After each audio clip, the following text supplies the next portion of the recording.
Now, dear students, now we are going to start the new chapter, which is the data structure in Python. As far as file handling is concerned, I have discussed much more about the file handling, about the theoretical portion of the file handling, such as opening file, reading file, writing file, reading a text file, writing a text file, and line by line, write lines function, etc. etc. And as far as the programming session is concerned, some portion we have discussed in computer system with the help of computer system, and some portion which is required for you I will discuss, as well as the programming assignment will be given to you related with file handling, and you have to solve that assignment, and time to time I will discuss about the questions related with assignment with the help of computer system in Zoom class or in daily routine lecture classes. So apart from that, we are going ahead uh, one step, that is the new chapter, data structure in Python. So data structure in Python,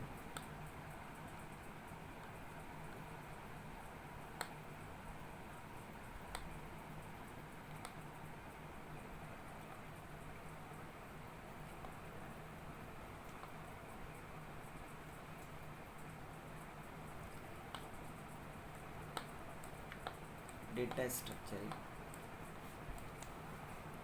Python. So first of all, a question arises that what is a data structure. So as far as the definition of the data structure is concerned, I will give you the one line definition of the data structure, and this definition contains that a data structure contains the used data plus allowed operations. So data structure का मतलब क्या है कि use data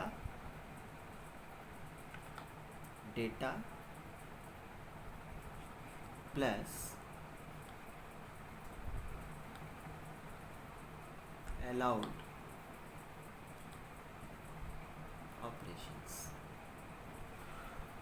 जो भी data हम लोग use कर रहे हैं और उसके ऊपर कितने तरह के ऑपरेशंस अलाउ किए जा रहे हैं, कितने तरह के ऑपरेशंस परफॉर्म किए जा रहे हैं, इन दोनों का जो कलेक्शन है, that is called the data structure.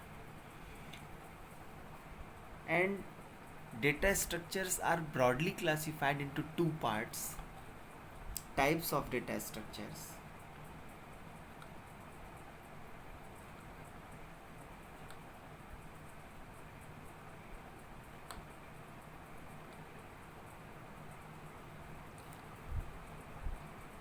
Types of data structures.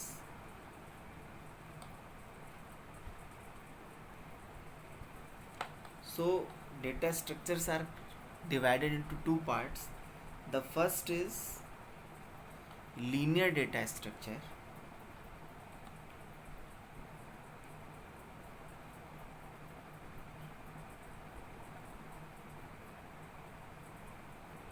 and the second one is non-linear data structure.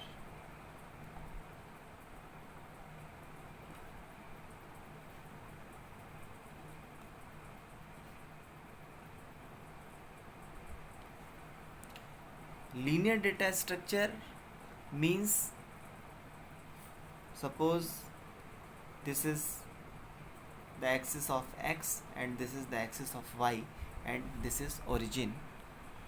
So linear data structure goes in only one direction. This is a linear data structure और this is also a linear data structure. इसी figure को अगर हम इस तरह से बना दें तो भी ये एक linear data structure horizontal form में हो जाएगा, और ये वर्टिकल है और इसको हम रोटेट कर देंगे तो ये एक लाइन में हो जाएगा. मतलब ये इस तरह का जो डेटा स्ट्रक्चर है वो लीनियर डेटा स्ट्रक्चर कहलाता है. और नॉन लीनियर डेटा स्ट्रक्चर आपका, उसमें ये इस फॉर्म में नहीं होता, उसमें अलग अलग चीज़ें होती हैं. फॉर एग्ज़ाम्पल अगर लीनियर डेटा स्ट्रक्चर की हम बात करें तो अभी linear list,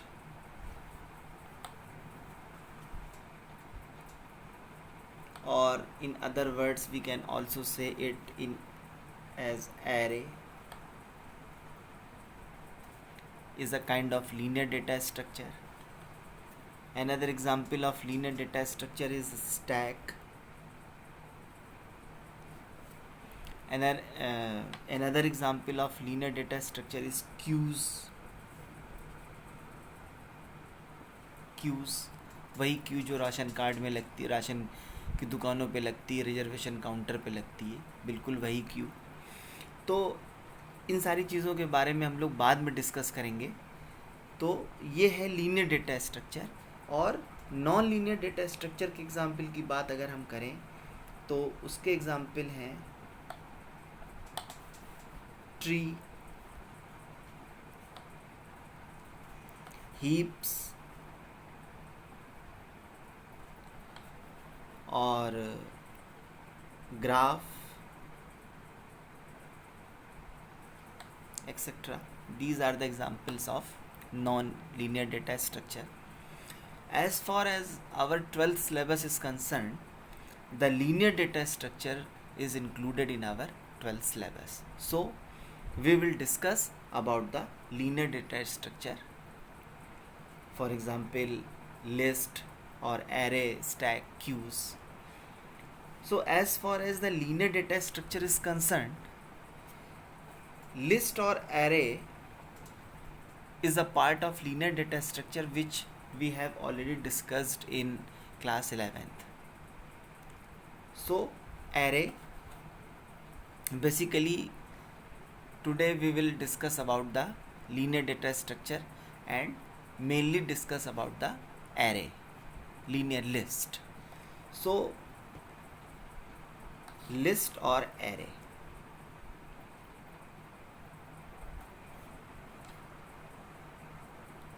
List. So what is list or what is array? Array is slightly different between list because in technical terms the array is the collection of homogeneous elements, or the array is the collection of similar types of data items, while the list is the collection of different types of data items. मतलब कहने का ये है कि array के अंदर केवल एक ही तरह के एलिमेंट्स रह सकते हैं. जैसे कि मान लीजिए अगर हमने एक इंटीजर टाइप का एरे अगर क्रिएट किया तो वो अपने अंदर केवल इंटीजर एलिमेंट्स को ही कंटेन करेगा. अगर हमने फ्लोट टाइप का एरे क्रिएट किया तो वो केवल अपने अंदर फ्लोट टाइप के ही एलिमेंट्स को कंटेन करेगा. लेकिन अगर हम लिस्ट की बात करें, अगर हम पाइथन के इंस्टेंस में बात करें कि लिस्ट की बात करें, तो लिस्ट वो अपने अंदर इंटीजर को भी कंटेन कर सकती है, कैरेक्टर को भी कंटेन कर सकती है, स्ट्रिंग को भी कंटेन कर सकती है, या फिर फ्लोटिंग पॉइंट नंबर को भी कंटेन कर सकती है, किसी भी तरह के नंबर को कंटेन कर सकती है. This is the example of a list. Although you have already discussed, you have already studied about the list in class 11th, but in spite of that I am briefing you. So this is the example of a list. A is equal to, now 1 2 10 14 15 16.3 61.5.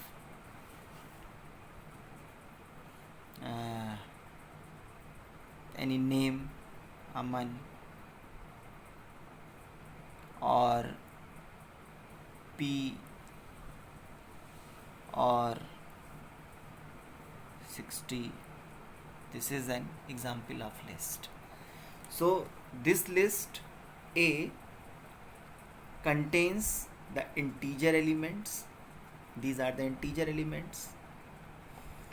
Also contains the floating point numbers. ये float type के elements हैं. Also contain the string type value. ये string type के elements हैं. और this is a single character string. Single character constant, and again it is a integer. So list can contain various types of data under a single name. The single name is A. So this is the example of a list. Now, although this is the example of a list, but if we technically say, then it is an example of a one-dimensional list. It is the example of a one-dimensional list. ये one dimensional list है. तो 11th में हम लोगों ने जो list पढ़ी है, जो भी लिस्ट या फिर जो भी एरे के बारे में हम लोगों ने स्टडी करी है, वो सब कुछ ज़्यादातर वन डायमेंशनल लिस्ट के बारे में ही हम लोगों ने पढ़ा है. तो वन डायमेंशनल लिस्ट के बारे में बहुत ज़्यादा डिटेल में मैं नहीं जाते हुए मैंने एक हल्का सा ब्रीफ आपको दे दिया कि वन डायमेंशनल लिस्ट ये है. And it is also it can be also considered as a one dimensional array, 1D array or one dimensional list. And we have already performed various types of operations on a 1D array or on a 1D list, such as we can add the items which are given in a list. We can find out the sum of the elements which exist in a list. We can sort a list according to the our requirement. For example, in ascending order or in descending order. We can search any element from the given list, so and so. But all the operations we have performed on a list are performed by using a normal program, not by using the functions. जितने भी operations हम लोगों ने list के ऊपर perform किए हैं, अभी वो सब नॉर्मल प्रोग्राम के थ्रू हमने परफॉर्म किए हैं कि प्रोग्राम सेगमेंट एक पॉइंट से स्टार्ट हुआ और एक पॉइंट पर जा कर के एंड हो गया. फंक्शंस के थ्रू हमने इनको नहीं परफॉर्म किया है. लेकिन हम लोगों के पेपर में जो क्वेश्चंस आएंगे वो फंक्शंस के बेसिस के ऊपर आएंगे. तो आपको जो लिस्ट आपको जो बनानी होगी, जो भी लिस्ट हम लोग यूज़ करेंगे, उसमें जो भी ऑपरेशन परफॉर्म करेंगे वो फंक्शंस के बेसिस के ऊपर ही रहेंगे. वो फंक्शंस का यूज़ करके ही हम लोग करेंगे. और फंक्शंस का कहने का मतलब हमारा ये है कि user defined functions, not the built in functions और लाइब्रेरी फंक्शंस. जैसे कि सॉर्ट किया, तो सॉर्टिंग करने के लिए हमारे पास में सॉर्ट नाम का एक फंक्शन है और हमने उसको लिस्ट में पास करा दिया. सॉर्ट फंक्शन में हमने लिस्ट को पास करा दिया और सॉर्ट फंक्शन जो है उसको असेंडिंग ऑर्डर या फिर डिसेंडिंग ऑर्डर में सॉर्ट कर देगा. तो इस तरह से अगर हमें कोई आइटम को सर्च करना है तो हमारे पास एक इनबिल्ट फंक्शन है, उसके थ्रू हमने लिस्ट में आइटम को सर्च कर दिया. लेकिन हमको 12th में जो भी ऑपरेशन परफॉर्म करने हैं वो सब यूज़र डिफाइंड फंक्शंस के थ्रू परफॉर्म करने हैं. मतलब एक यूज़र डिफाइंड फंक्शंस के थ्रू हमें अपना खुद का कोड सेगमेंट यूज़ करना होगा, जिसमें कि हम लिस्ट के ऊपर वेरियस ऑपरेशंस को परफॉर्म करेंगे. तो अभी लिस्ट जो है, जो एरे है आपका 1D एरे, इसके बारे में हम लोग अब डिस्कस नहीं करेंगे. इसके बारे में हम लोग बाद में डिस्कस करेंगे. अभी हम वो डिस्कस करेंगे जो हमने 11th में नहीं पढ़ा है, which is the 2 dimensional list.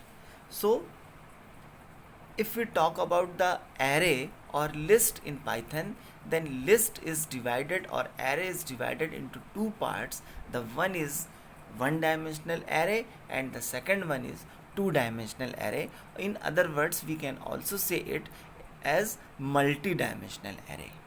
Although array can hold more than 2 dimension, but in practical not there are no use of more than two dimensional array. So we will basically study in this section or in this session about the 2D array. So coming back to our point without wasting the time, 2D array. So 2D array, two dimensional array.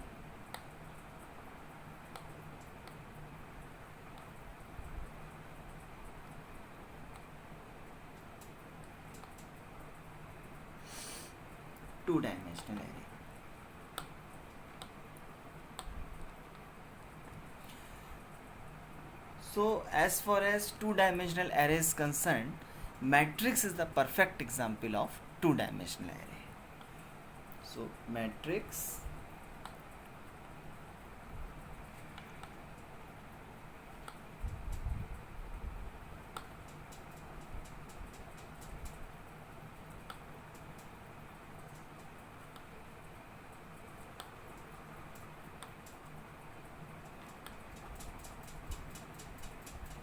array.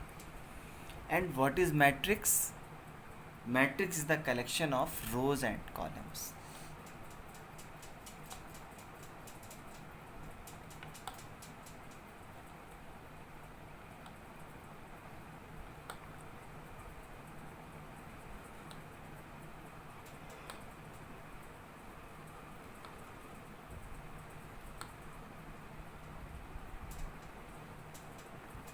Rows and columns. So matrix, what is matrix? Matrix is the collection of rows and columns, और matrix is the perfect example of 2D array. अगर 2D array के perfect example की बात करें तो matrix है.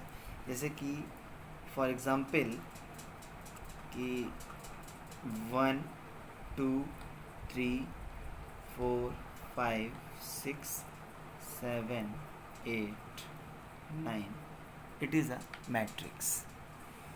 Means A is equal to, A is a matrix and it is a 3 into 3 matrix. Means these horizontal lines are considered as rows. This is rows, row, also row and row, and these vertical lines are considered as columns. Column, column, column. And how we arrange the values in different rows and columns? By using the specific address mechanism.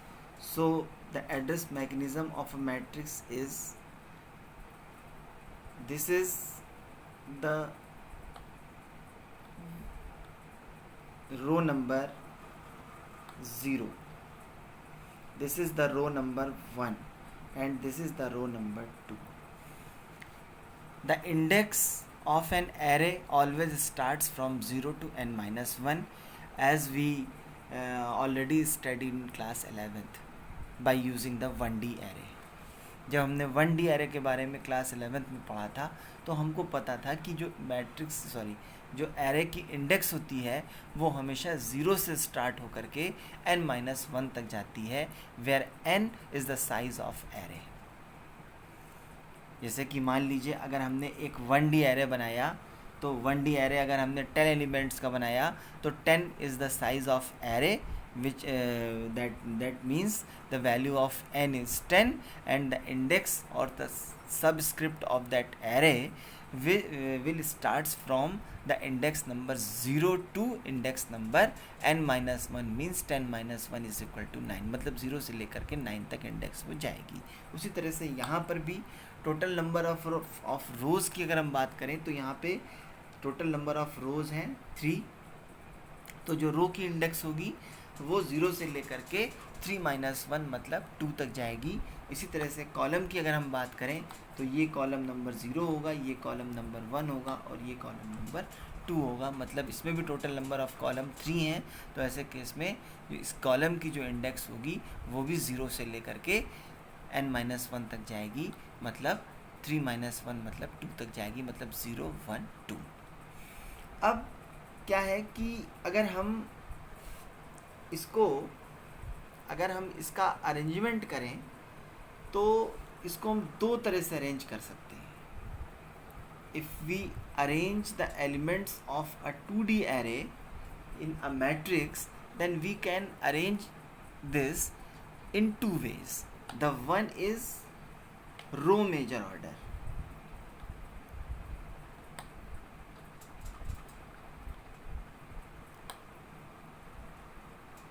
Row major order, and the second is column major order.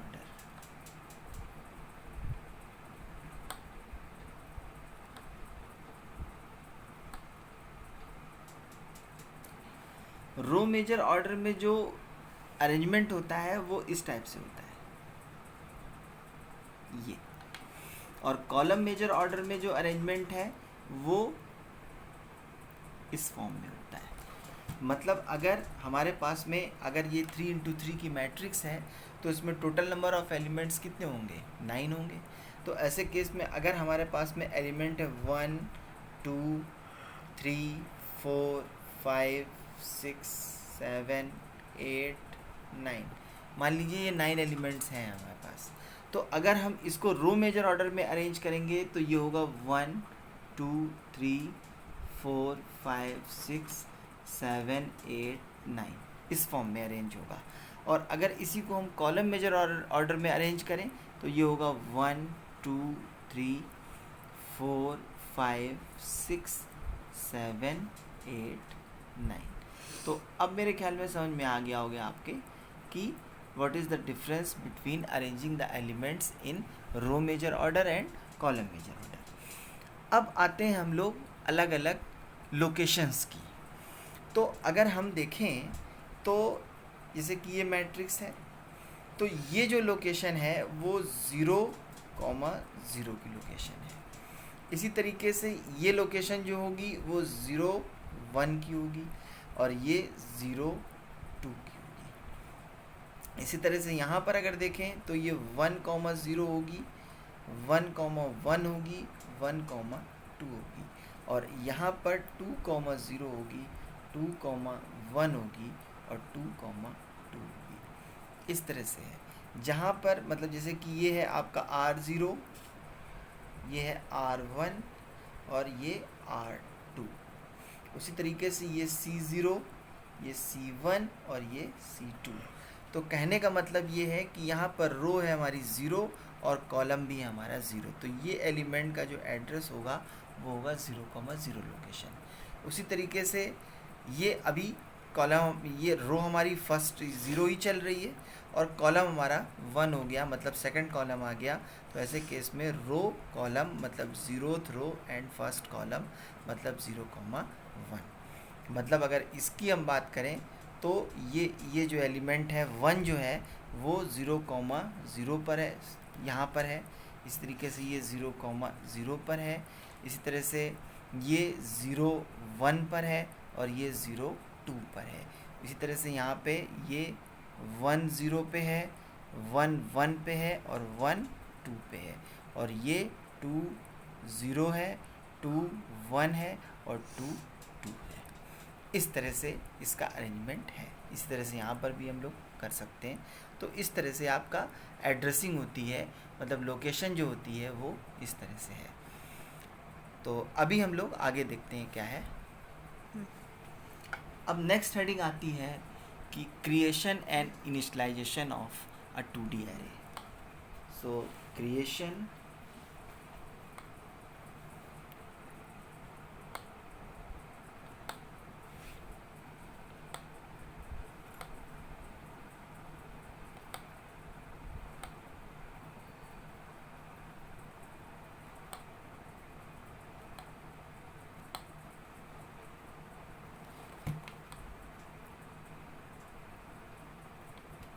मतलब एक 2D array को हम लोग किस तरह से create करेंगे और किस तरह से उसकी वैल्यू को हम इनिशलाइज करेंगे एक 2D एरे में। तो देखिए इसमें इनिशलाइजेशन जो है वो, जैसे कि पहले क्रिएशन के बारे में बात कर लेते हैं। तो जैसे कि जब हम लोग जैसे 1D एरे क्रिएट करते थे तो यहाँ पर होता था, जैसे मान लीजिए a इज़ इक्वल टू ये एक 1D एरे है, तो ये है एक 1D एरे। और जो 2D एरे होता है उसका मतलब होता है लिस्ट विद इन लिस्ट। जैसे कि यहाँ पे हमने लिखा a इज़ इक्वल टू ये एम्प्टी 1D एरे है, एम्प्टी 1D एरे है, और ये एम्प्टी 2D एरे है।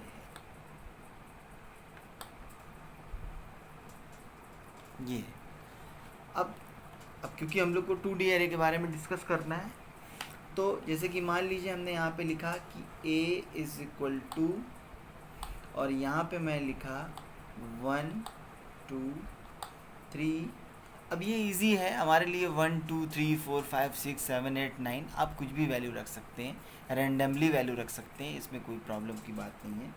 1 2 3 और फिर कॉमा लगाया, फिर 4 5 6 और फिर हमने लिख दिया 7 8 और 9। अब ये हमने एक 3 इंटू 3 की मैट्रिक्स क्रिएट कर दिया। यहाँ पर ये जो है ये आपकी रो नंबर 1 है, ये रो नंबर 2 है, और ये रो नंबर 3 है। मतलब जब ये मैट्रिक्स बनेगी तो ये किस टाइप से बनेगी, ये आपकी आएगी 1 2 3 4 5 6 7 8 9, ये इस तरह से ये कंसीडर की जाएगी। अब मान लीजिए, तो इस तरह का जो इनिशियलाइजेशन है, इनिशियलाइजेशन का मतलब होता है putting values in the array और लिस्ट। तो ये जो इनिशियलाइजेशन हमने किया है, इस तरह का जो इनिशियलाइजेशन है, इसको हम लोग बोलते हैं कांस्टेंट इनिशियलाइजेशन।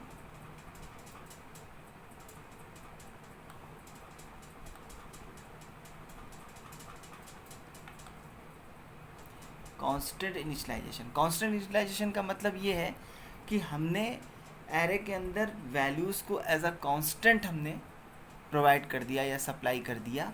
अब जो भी हम इसके ऊपर ऑपरेशंस परफॉर्म करेंगे वो इन्हीं कांस्टेंट वैल्यूज़ के ऊपर परफॉर्म होंगे।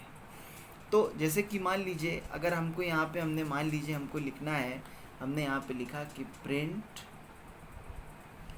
और यहाँ पे हमने लिखा, अब मान लीजिए इस एरे का नाम है a, तो अब यहाँ पे हमने लिखा a और 0 2 ये लिखा, और यहाँ पे जब हमने एंटर की प्रेस किया तो ऐसे केस में क्या वैल्यू प्रिंट होने वाली है, ये है आपकी R0 R1 R2, ये C0 C1 C2। तो ऐसे केस में रो हमारी है 0 और ये आपका रो को रिप्रेजेंट कर रहा है, जबकि ये कॉलम को रिप्रेजेंट कर रहा है। तो रो है 0 और कॉलम है 2, तो मतलब ये इसकी वैल्यू जो आएगी वो क्या आएगी, इसकी वैल्यू 3 आएगी। इसी तरह से जैसे मान लीजिए हमने यहाँ पे लिखा कि प्रिंट, और यहाँ पे A 2 1, ये इस तरह से। तो अब ये 2 1 की वैल्यू क्या आएगी, ये 2 और ये 1, तो मतलब इसकी वैल्यू आएगी 8। सिमिलरली मान लीजिए हमने लिखा यहाँ पे कि प्रिंट A 2 2, तो अभी क्या वैल्यू प्रिंट होगी, 9 प्रिंट हो जाएगा यहाँ पे। इसी तरह से हमने मान लीजिए लिखा प्रिंट A और यहाँ पे मान लीजिए लिख दिया मैंने 0 और 1, तो फिर ऐसे केस में कौन सी वैल्यू प्रिंट होगी, ये 2 प्रिंट हो जाएगी, ये प्रिंट हो जाएगी। तो इस तरह से हम वैल्यूज़ को प्रिंट करा सकते हैं। ये जो प्रिंट कराने का जो मेथड है ये किसी स्पेसिफिक लोकेशन के ऊपर एग्जिस्ट करने वाली वैल्यू को प्रिंट करने के लिए है। अगर हम चाहते हैं कि पूरी की पूरी मैट्रिक्स प्रिंट हो जाए तो ऐसे केस में हमको एक लूप जनरेट करना पड़ेगा।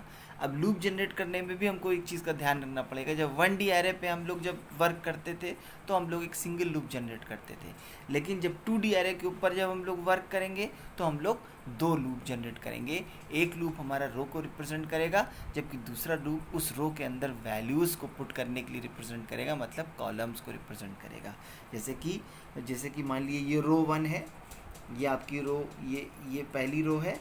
तो अब पहली रो के अंदर जो वैल्यूज़ पुट हो रही है वो तो कॉलम्स में पुट हो रही ना। ये 1 हुआ, उसके बाद में सेकंड कॉलम में 2 प्रिंट हुआ, उसके बाद में थर्ड कॉलम में 3 पुट किया गया। अभी रो चेंज हो गई तो फिर अब ये इस कॉलम में वैल्यू पुट की गई, इस कॉलम में वैल्यू पुट की गई, इस कॉलम में वैल्यू। तो जो फर्स्ट लूप है वो रो को रिप्रेजेंट करेगा, जबकि जो सेकंड लूप है वो उस रो के अंदर वैल्यूज़ को पुट करने के लिए यूज़ किया जाएगा, मतलब कॉलम्स को रिप्रेजेंट करेगा। तो अब जब 2D एरे के अंदर हमको वैल्यू को इनपुट कराना हो या फिर वैल्यू को प्रिंट कराना हो, तो दोनों ही, या फिर किसी भी तरह का ऑपरेशन परफॉर्म करना हो, तो फिर ऐसे केस में 1D एरे में जब एक लूप को फॉलो करते हुए करते थे, तो यहाँ पे 2D एरे के अंदर हम लोग 2 लूप को फॉलो करते हुए सारे ऑपरेशंस परफॉर्म करेंगे। तो ये जो था कॉन्सेप्ट, ये कांस्टेंट इनिशियलाइजेशन का था। अब कांस्टेंट इनिशियलाइजेशन के बाद में डायनामिक इनिशियलाइजेशन की अगर हम लोग बात करें कि वैल्यूज़ को रन टाइम पर किस तरह से देना है, या फिर वैल्यूज़ को number of rows, number of columns, ये सब भी अगर हमें रन टाइम पर देना है, तो इन सब चीज़ों के बारे में हम लोग नेक्स्ट लेक्चर में डिस्कस करेंगे।